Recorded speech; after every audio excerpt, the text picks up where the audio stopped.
Assalamualaikum warahmatullahi wabarakatuh. Halo anak-anak, bertemu lagi dengan Ibu pada pertemuan kali ini. Semoga kalian dalam keadaan sehat walafiat, walaupun kita belajar dalam keadaan online atau di rumah masing-masing ya. Nah, sebelum memulai pembelajaran pada hari ini, alangkah baiknya kita berdoa menurut kepercayaan masing-masing. Berdoa dimulai.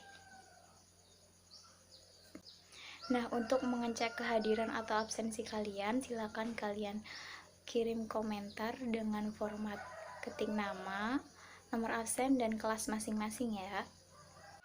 Sebelum masuki materi pembelajaran hari ini, Ibu akan bertanya, kalian pernah nggak sih berpikir bagaimana tubuh kita dapat berdiri tegak?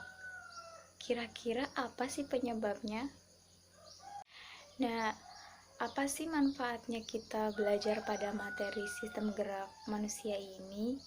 Nah, materi ini diberikan dengan tujuan agar siswa dapat menjelaskan fungsi rangka pada manusia. Juga siswa dapat menjelaskan macam-macam tulang penyusun rangka tubuh manusia. Nah, untuk lebih jelasnya mengenai materi sistem gerak manusia ini, Ibu akan menampilkan sebuah video. Simak baik-baik ya, karena nanti di akhir pembelajaran kita akan mengadakan post test untuk menilai sejauh mana pemahaman kalian pada materi kali ini. Rangka pada manusia itu adalah alat gerak pasif. Fungsi rangka antara lain adalah untuk menopang dan membentuk tubuh, tempat melekatnya otot-otot, dan juga sebagai tempat pembentukan sel-sel darah. Berdasarkan bentuknya, tulang terbagi menjadi 3. Yang pertama adalah tulang pipa. Tulang pipa memiliki ciri panjang, memiliki rongga di tengahnya yang disebut dengan sumsum. Contohnya adalah tulang paha dan tulang lengan. Bentuk tulang yang kedua adalah tulang pipih. Cirinya pipih dan seperti lempeng. Contohnya adalah pada tulang-tulang tengkorak yang membentuk kepala.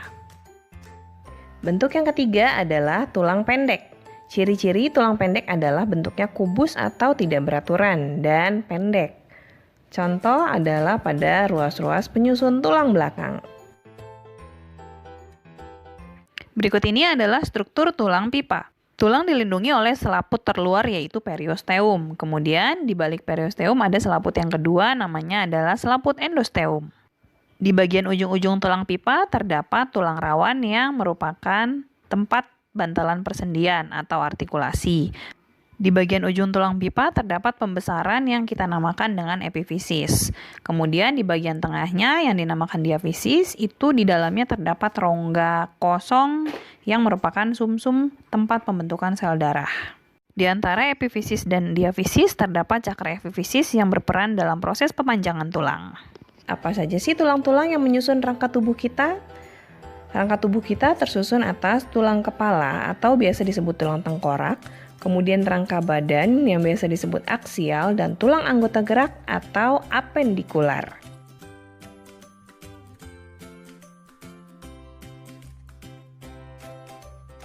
Yang pertama akan kita bahas adalah tulang kepala atau biasa disebut tulang tengkorak atau tulang kranium.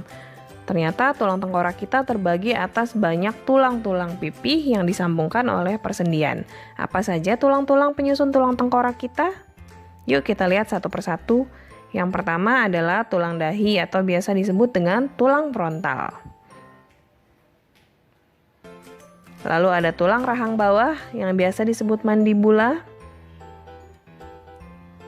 Dan ada tulang rahang atas atau maksila. Ada juga tulang oksipital yang melindungi kepala bagian bawah belakang.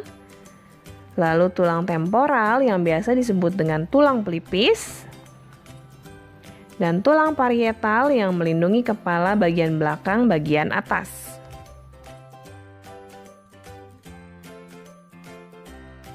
Kita lanjut ke tulang rangka badan atau aksial. Rangka aksial ini terbagi menjadi ruas-ruas tulang belakang, tulang rusuk dan tulang dada, gelang panggul, serta bahu. Bagian-bagian dari rangka aksial adalah ruas tulang belakang yang tersusun atas satu ruas tulang atlas dilanjutkan 7 ruas tulang leher. Lalu ada 12 ruas penyusun tulang punggung, dilanjutkan dengan 5 ruas tulang pinggang dan juga tulang ekor. Selanjutnya, ada 7 ruas tulang rusuk sejati yang melekat pada tulang punggung dan tulang dada, 3 ruas tulang rusuk palsu yang melekat pada tulang punggung dan tulang rusuk di atasnya, dan 2 ruas tulang rusuk melayang yang hanya melekat pada tulang punggung saja. Dilanjutkan ada juga tulang dada yang terdiri dari manubrium sterni dan juga corpus sterni. Lalu tulang badan bagian bawah ada tulang panggul yang biasa disebut dengan tulang pelvis dan juga tulang kelangkang yang biasa kita sebut dengan tulang sakrum.